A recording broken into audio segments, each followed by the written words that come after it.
Hey traders, checking in on the stock market today. So a fairly flat day in most of our major sectors by the close, but a couple little red flags for me that have me paying extra attention to see if the bears can prove anything to us.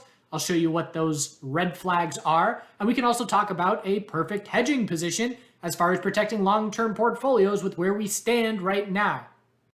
So here on SPY, we had a gap up open and a little bit of weakness, but the bulls did defend the key level as far as short-term support. From Friday, our hourly higher low was 466.26. Low of the day held it. We double bottomed at the low of the day. So that very clearly is our short-term support level that bulls are defending to attempt to remain in complete control. So if that level breaks tomorrow, bears have to prove it. We know the burden is on the bears, but we are scouting for the possibility of a daily lower high. So we have the all-time high, our daily higher low off EMA 12 support, and if the low of today were to break tomorrow, daily lower high would be set, and that would open up the possibility of a confirmed daily downtrend into weekly consolidation. There's a whole lot of ifs in that scenario. And again, the bears must prove it. The bulls are extremely comfortable still, and it's up to the bears to make the bulls less comfortable. So I was watching today a couple things that stood out. The bear volume on the morning was decent. You can see on the hourly here, it's increasing a little bit. And was watching our sectors. And again, it was very clear to identify XLF is our lead bull sector on the morning. So I was just watching it and waiting for it to roll over, knowing that we are not positioned well in the broader market if XLF rolls over. That being said, by the time it did roll over, we held a double bottom at the low of the day and bounced. By the time we rolled over into the close, QQQ had stepped up and was seeing strength at that point in time. So essentially, XLF held strong while QQQ dropped all morning. QQQ found a bottom and then bounced while XLF then dropped. So today was just a perfect example of rotation in our major sectors, keeping the broader market healthy overall. So I'm looking for bear volume. I'm looking for all of our major sectors to be at the low of the day at the same time. If those things don't happen, then the S&P 500 bulls are going to remain just fine. But again, it's a very low risk spot to hedge a long-term portfolio. You can enter bearish and put your stop right above the all-time high. I even went so far as to make a bearish entry. Again, as a hedge position at this point, I don't have enough confidence to do anything other than look to offset the bullish positions that I have. But I'm using the high of today because for me, if the high of today breaks bull, then the odds that we get a new all-time high are then very likely. So I just want a little bit less risk, just using a closer level nearby. But I did enter an SPXS, re-enter. I had an SPXS position during this pullback. I exited it when the inside bar broke bull on Friday, and now re-entering it, again, just remaining a bit protective and seeing the same setup on Bitcoin. Bitcoin is potentially setting a daily lower high. This is the all-time high, daily higher low. Are we going to confirm a daily downtrend? It's the same setup as SPY and QQQ. Patiently watching. Pretty much bears need to show up within the next day or two in the broader market. QQQ pulled back from its all-time high a bit more. So high, low, scouting the lower high, and we looked weak all morning, but a decent bounce into the end of the day is creating some space for the bulls to work with to try and keep their control. Bears must break lows of today tomorrow if they're going to prove anything to us. Otherwise, bulls keep grinding back up towards the all-time high. XLF, we know what the bears have to prove to us here. They need a break of 39.69. Anything less than that, and the weekly bull flag remains on the table. So that is 1% to the downside. XLV, we know what the bears have to do. They have to confirm the daily downtrend, and that would mean breaking 132.83, but more importantly, 131.90. So again, the setup is there. It's there for the bears to take, but the bears have to show up with volume if they're going to take it.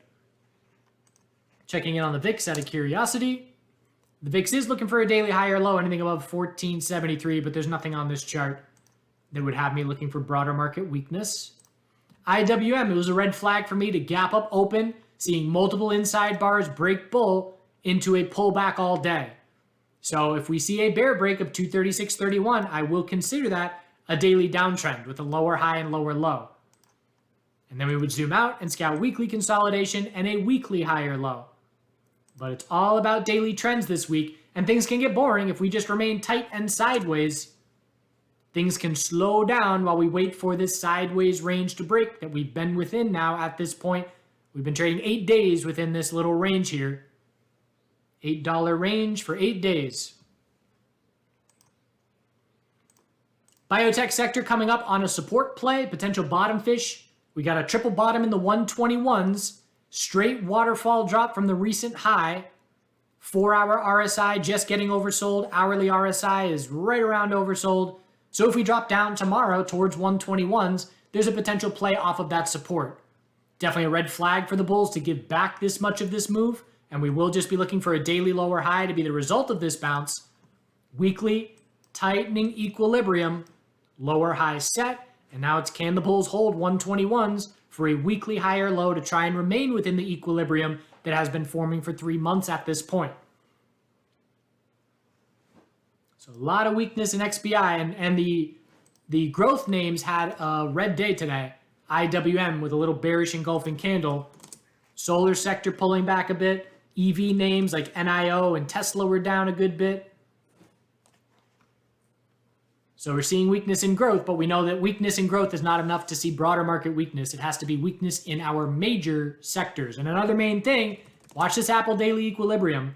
How this equilibrium breaks on Apple after rejecting from resistance today is going to have significant impact, because we either break bull and we're knocking on the door of the all-time high in the most important single stock in the market because of its holdings in the tech sector, or we break this bear and set a weekly lower high and then look for a weekly equilibrium. Those are two very different scenarios based on how that daily equilibrium breaks. So Apple will be a guide for me as well. Key support on Apple, 148, 147.48. Semiconductors, also watching for the potential of a daily lower high, but the bulls have space to work with, where even if we do reject from the all-time high, bulls are still going to try for a higher low compared to 291.55, which is almost 3% to the downside. But very similar to SPY and QQQ, watching for the daily lower high, but bears have to prove it tomorrow by breaking the low of today. So again, simple statement, if the lows of today hold tomorrow, bears prove nothing. Tesla, weakness today, but a bear break with a lack of follow-through. Saw a little mini short squeeze there. Straight shot up of almost 5%, but then gave a good bit of it back. So I would be looking for a 15-minute equilibrium if we didn't run out of time on the day. It'll be notable to me if the bulls can change the hourly trend in their favor from here, because that would be a daily support break by $9 with zero follow-through, which would have me looking for the weekly higher low. We know we're looking for a weekly higher low. It's just a question of where is it going to form. And we're watching the hourly downtrend as a guide. And again, a bear break with zero follow-through straight into a bounce would get my attention to begin scouting that weekly higher low a bit more aggressively. NARA, so here's an example. We know it's been a lead crypto stock bull. We know that Bitcoin is shaping up a potential daily lower high, but we had some bearish news today. We had some dilution news in the morning, and then midday there was some investigation news. I honestly didn't even read it in depth. But what I want to highlight here is, number one, clear daily downtrend confirmed, zoom out, overdue weekly consolidation underway. We just ran over 170% in just 5 weeks. So the consolidation is not surprising, but I know there's people that probably tried to play this bounce and got burned. I love playing oversold bounces. At no point today did I consider playing this bounce. Why? Because a very important tool for me in oversold bounces, RSI. It's one of the most important factors.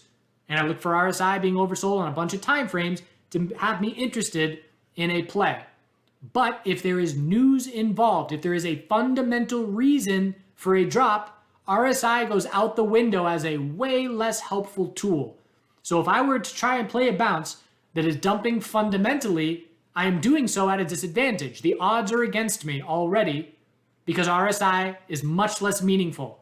The 15-minute time frame was a waterfall drop for the last 4 hours of trading. Every single candle a lower high. This is a race to the exit. There's no other way to describe it. Everybody is selling at the bid to exit this stock on the drop today because of the news. So again, you just got to be cautious, because a drop that is technically related and has nothing to do with news cannot be viewed the same way as something that has news as its reasoning. They're very different oversold bounce play setups. That being said, we'll scout a weekly high or low, but have to see the falling knife find a support level before I'm interested again. I'm going to do a cannabis sector video next, so if you're interested in that sector, sell the news event today. I'll talk a bit about it and go over how I traded it. And other than that, we will see you tomorrow. Appreciate you tuning in. Do good things. Hedging a bit up here. Bears have to prove it. Keeping an eye on Bitcoin for any possible clues. Same setup. And tomorrow, a key day for me. See you then. Getting our first real frost this weekend, and it's showing the plants that are not able to survive, this pepper plant, versus the plants that thrive. It was a yellow jacket's nest here, and I was gonna clear it out, but then I read that once it frosts that they just die, so I just let it go. Sweetie did get stung on her butt. I felt bad, but she was fine. But something very quickly got in there last night, and this is all the honey. It's not a honeycomb, but the wasp nest. It was yellow jackets. Something waited for them to die and was ready to go.